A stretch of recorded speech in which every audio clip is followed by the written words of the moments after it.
All right, hello everyone. My name is Erica Schweitzer. If you are not familiar with me, I am the program director at Saginaw Valley State University, and I coordinate everything that goes on in the MSOT program. So today we're just going to give you a little bit of an overview about our program. Admissions, I'll walk you through the website to identify the different areas that you need for or to fill out the application periods. And so on. So if you're not familiar, if you're an external student taking a look at Saginaw Valley for an option for the MSOT program, note that we do teach, we don't have different tracks. However, we teach for all individuals to be an OT generalist. So when we think about occupational therapy, it's the therapeutic use of everyday lives. So we try to instill that commonality within all the classes that it can be applied to everyday activities, not just a specific workplace or school, that we try to keep it more general, essentially the skills for the job of living applied to multiple populations. As many of you know, occupational therapy is a science-driven and evidence-based profession, meaning that a lot of what we do is based on years of scholarly work that has been documented to show, what we do in it and that it works. So that's important to consider when thinking about different things. However, our program, as much as I said, it's not different track related. However, we do work with multiple populations and see lots of different type or challenges, from developmental challenges, primarily with our pediatric clients. We do quite a bit with that population, our aging adults, mental health, which is a big push right now. General physical disability and rehab is what traditionally OTs were known for, helping individuals with stroke, traumatic brain injuries, and other chronic conditions. We can also work with populations that have occupational deprivation or have been away from occupations for some time, or any work-related injuries. But really, any person who has a problem, an OT can be there. So, and we can help them. I know the U.S. Bureau of Labor and Statistics shows us as like top 16% jobs and still needing work 10 years from now. So we know that we are wanted, and we know that we are valued. And so when we think about, just as all the populations that we see as far as where we work, has just as many different areas that we can work. So acute care, outpatient jobs, nursing homes, community mental health, shelters, correctional facilities. We actually have a great program with some of the local correctional institutions where we provide individuals with essentially kind of getting back into the community and planning for those. Specialized assessment centers are places where we can work and thrive. A new and upcoming area is assistive technology, because we are so connected even today that assistive technology centers and pairing assistive technology with patients, wants and needs for what they need to be able to do is an upcoming area.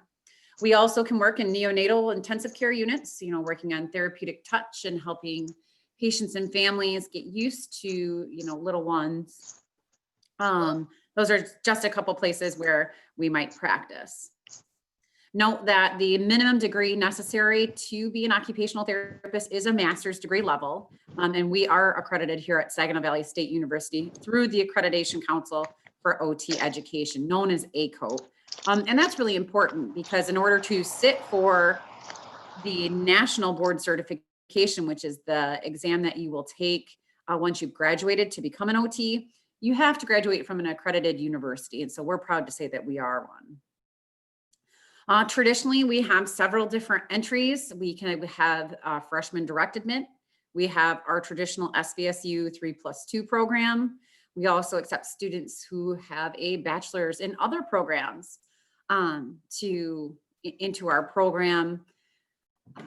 Other information as far as pre-OT requirements, we'll go over some of those now. I'll go ahead and share my screen. All right. Don't mind all my reports.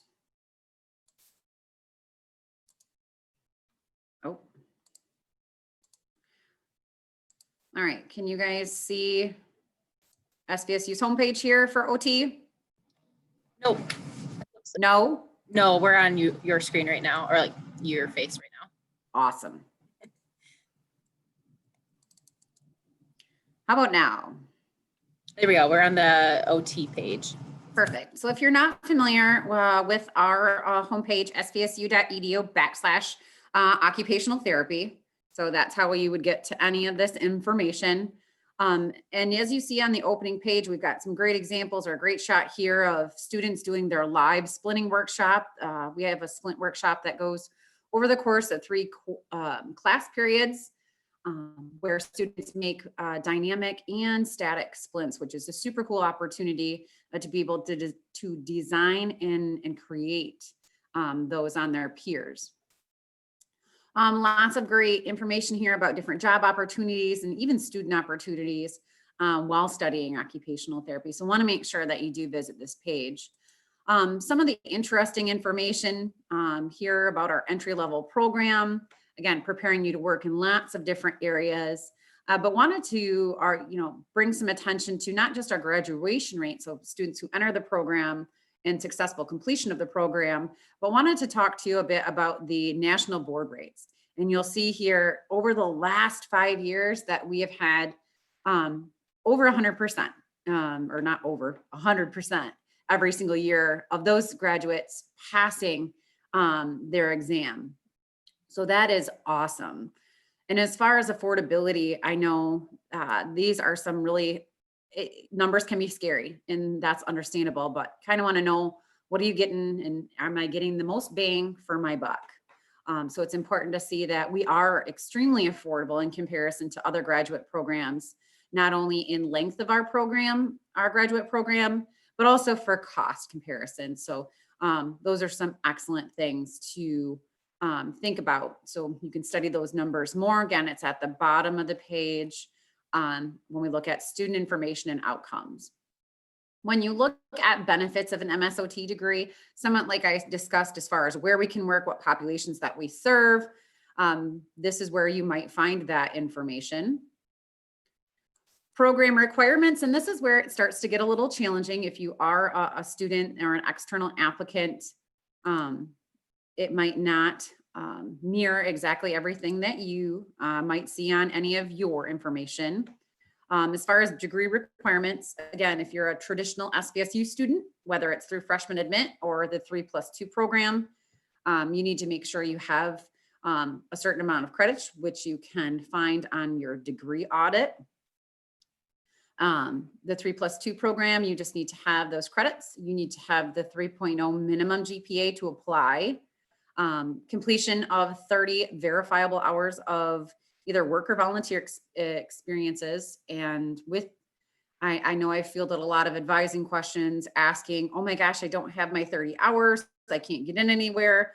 Know that we are being flexible this year due to a lot of the COVID related changes that are going on in our communities, not allowing us to get into places that we may have in the past. Also, a part of the admission requirements is a background check and a drug screen, and it's a 10-panel drug screen. So those are important things to consider.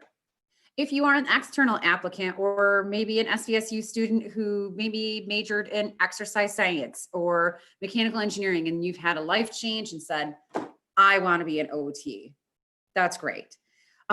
So taking a look at your bachelor's, okay, you just need to have that bachelor's from an accredited college or university, need to have a minimum of a 3.0, and need to have some experience with anatomy and phys, intro to psychology, and medical terminology. So those are the 3 major courses that if you are an external applicant with a bachelor's, that you need to have taken.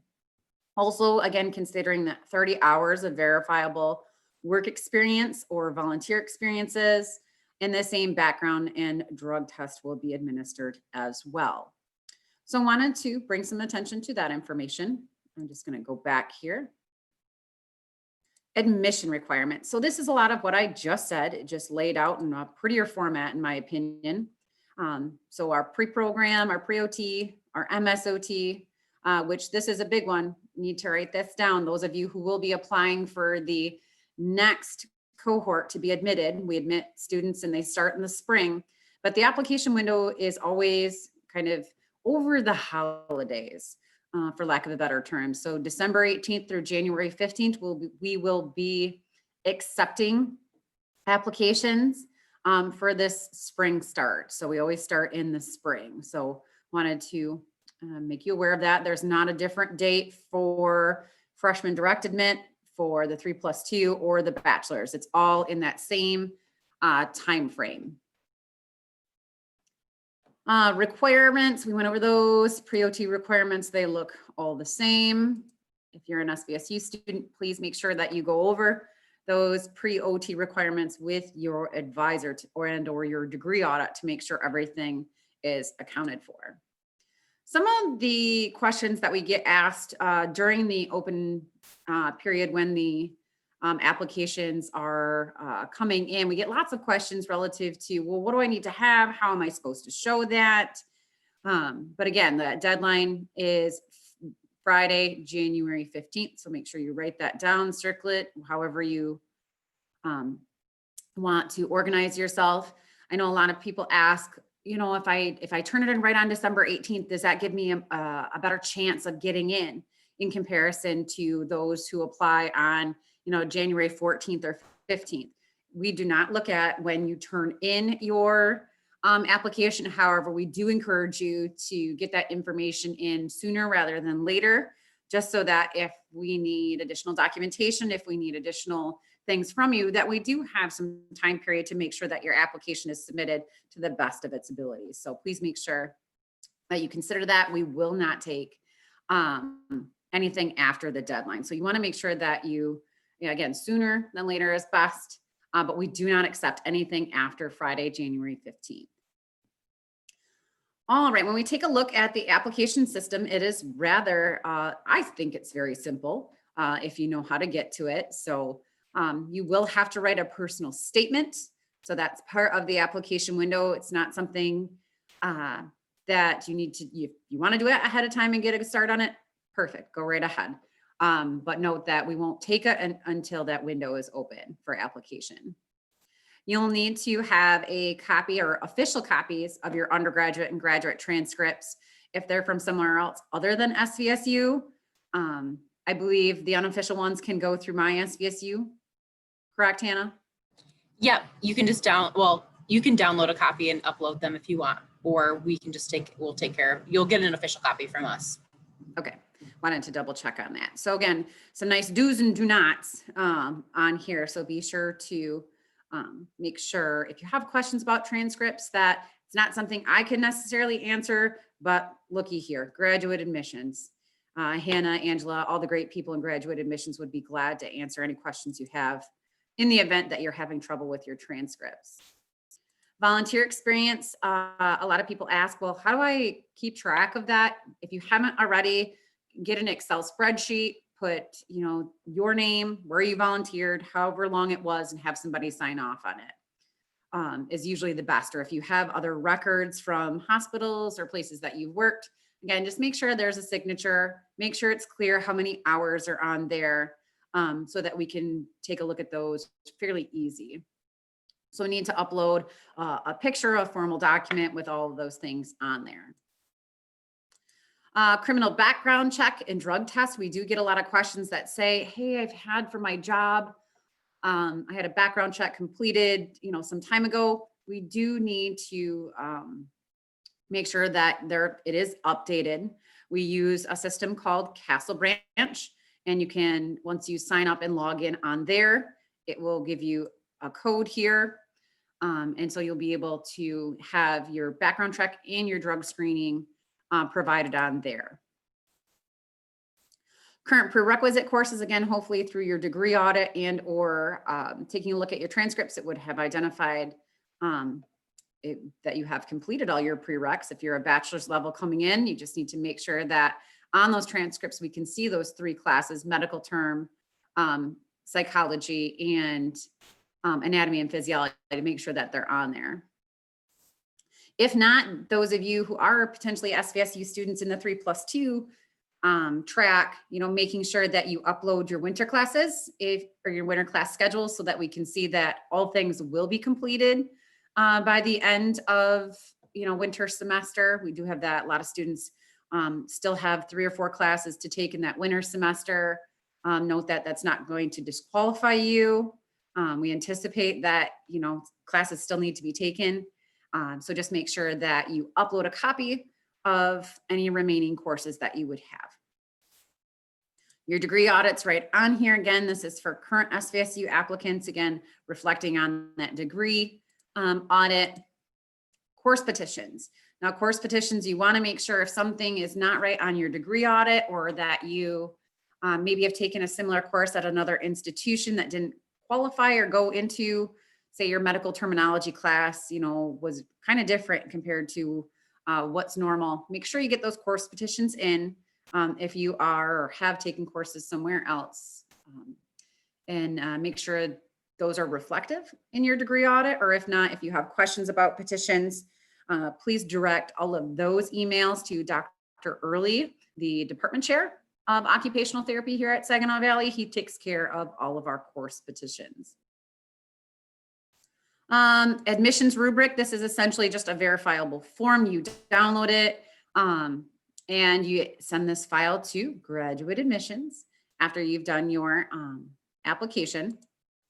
And you'll see that it has the apply now button. So ready to rock and roll. If you have not explored this option, I encourage you to, so that you are more familiar with the particular system.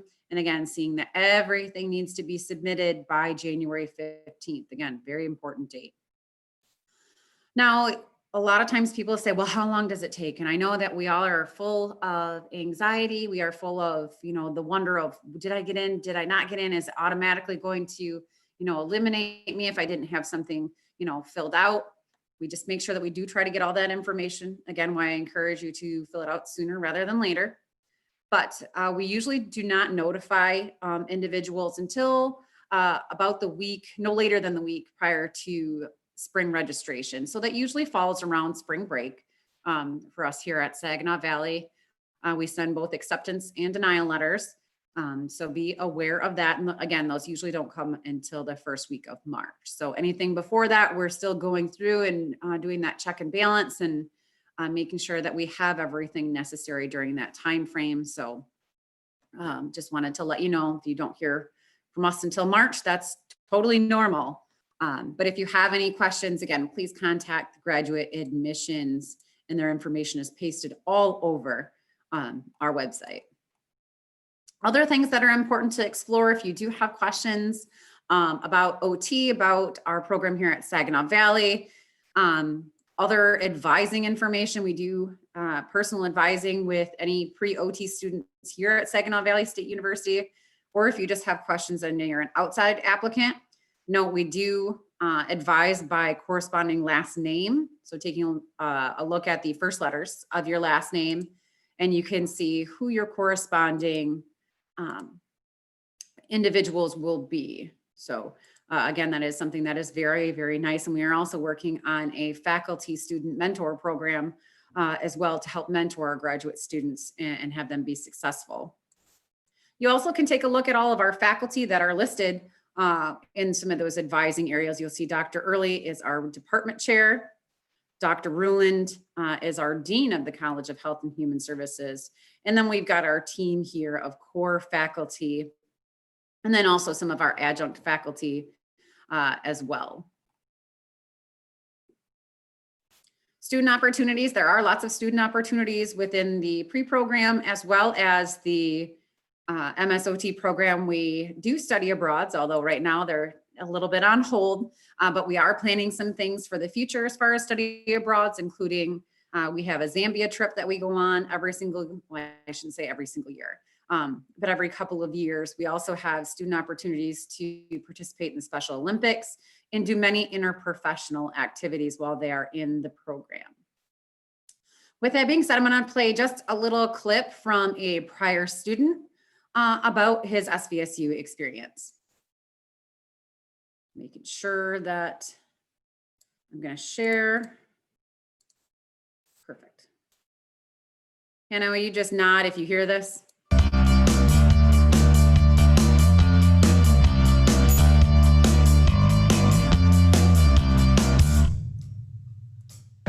I'm Kyle Medeiros, and I'm a second-year graduate student in the Master's of Science Occupational Therapy program here at SVSU. Every single faculty member here at SVSU has been more than accommodating to all of us as students, and they're really willing to focus on you one-on-one and see what your needs are and go with it from there to really find you a good fit in the classroom and out of the classroom when you're going out into the community. They're really there for you, and they want you to know that they make that 100% known every single day. Personally, my favorite aspect of the program has been the opportunity that we get to go out into the community and have our fieldwork experience. We have 4 different fieldwork opportunities, 2 level 1 experiences and 2 level 2 experiences. And you're given the opportunity to go and really put your skills to use that you learn in the classroom. And that's so rewarding, and it's so awesome to see that what you're learning is actually being put to good use. And I've enjoyed that experience a ton. The program itself has helped me on a professional level because it's given me the tools to be creative. We have definitely been given knowledge in a plethora of areas. And also we learn how to be a professional individual, which goes miles in this field. I chose Saginaw Valley for the occupational therapy program because it's close to home here for me in Saginaw. It's also given me a chance to save money because it is a little bit more affordable than other schools.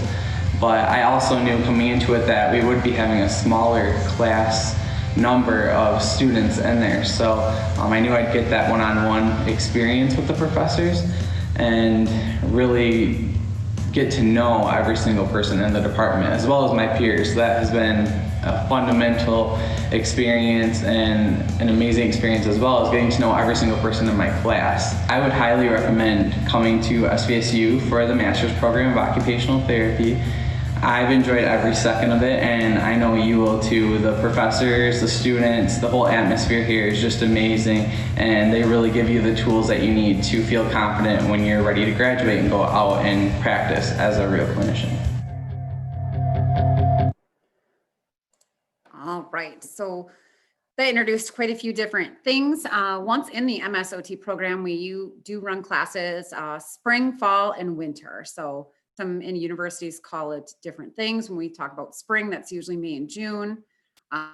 Fall is typically when we look at September through December, and then our winter schedule being January through April. So we don't go all the way around the clock, but we do, please anticipate some spring courses. If you're a bachelor's level student, we do require two summer classes to get you caught up to some of the OT conditions that we might see.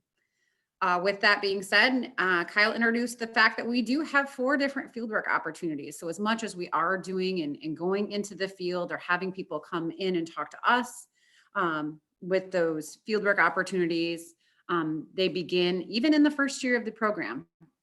After you've got your spring and your fall semester under your belt, our first fieldwork falls in that the first year winter, and students will go out 1 day a week and work with different populations with a focus on occupational therapy. So we do have that going for students, and they tend to learn quite a bit in both traditional and non-traditional settings, because it's very important that we do have a variety of background before we graduate. The last 2 fieldworks are what we call level 2 fieldworks. They are the kind of internships, if you would, might be a better term for them. And when you have completed all of your schoolwork, so your first year and your second year of your MSOT information, then after you've got all of those core principles, then you're released out into these internships and you work directly with an OT. You work whatever hours they work for 12 weeks, kind of taking in all of that information and really putting what you've learned to good use out in the community. And we offer these opportunities throughout the US. I am a proud SVSU grad myself. I went to fieldwork. I traveled for my fieldwork. I actually went to North Carolina and I went to Ohio. for my fieldworks, and that was my choice. And you get the choice on where you go during these last 2 fieldworks. So if maybe you want to move back home, and wherever home might be, we can find you something usually in and around that particular area. And so that's kind of the beauty, is we can go wherever.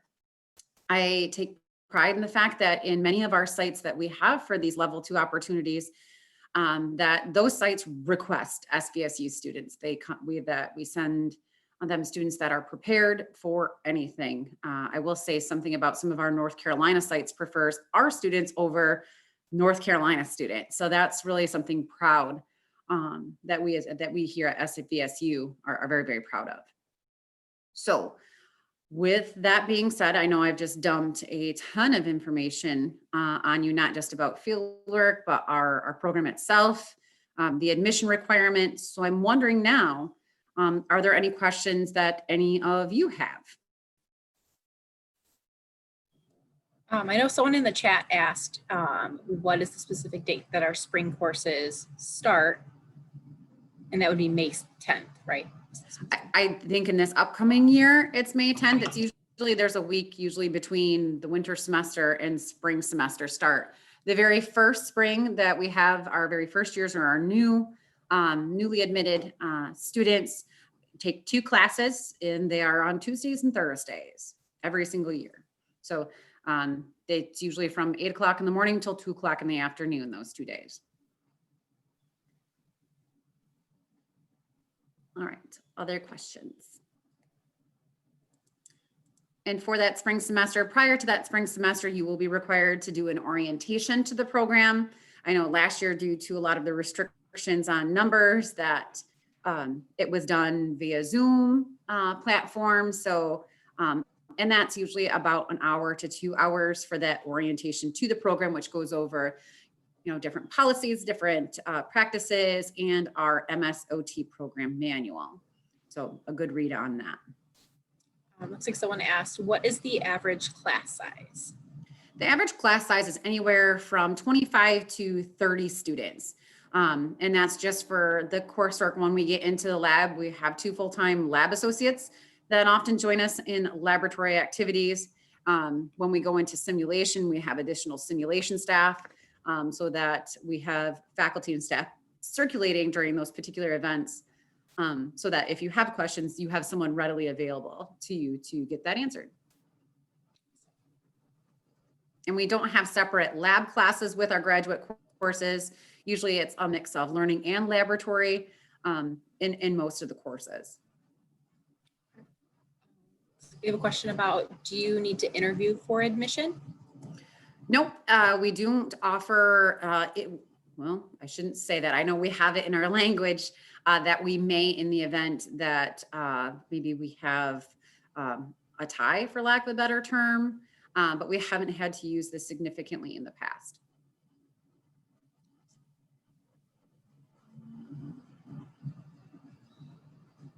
Any other questions, anyone? I know a few people messaged me and then put in the chat. Oh.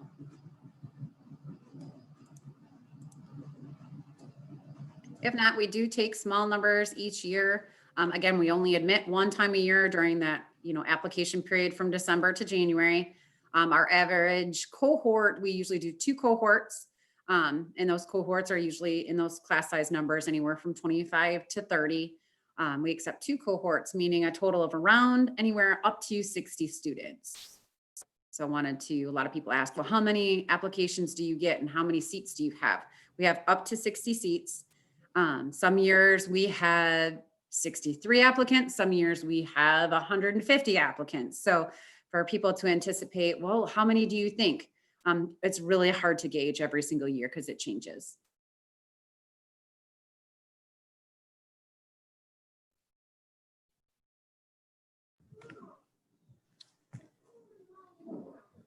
Any other questions? Program, classes related, fieldwork related?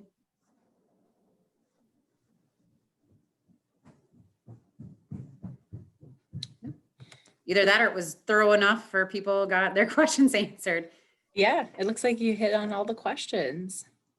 Excellent.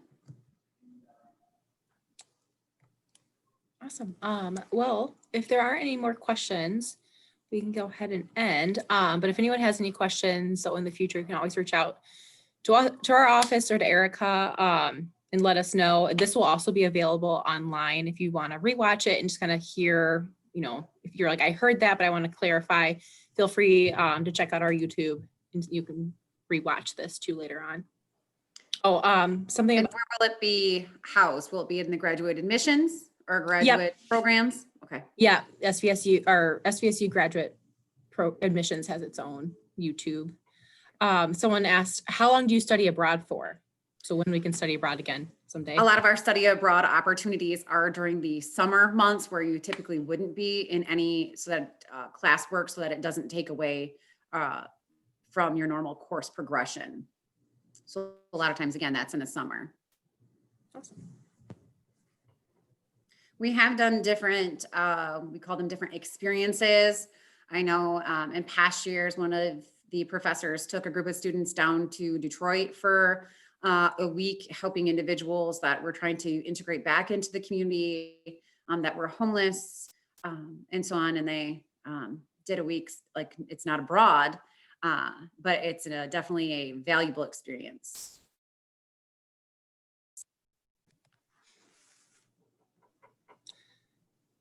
Okay.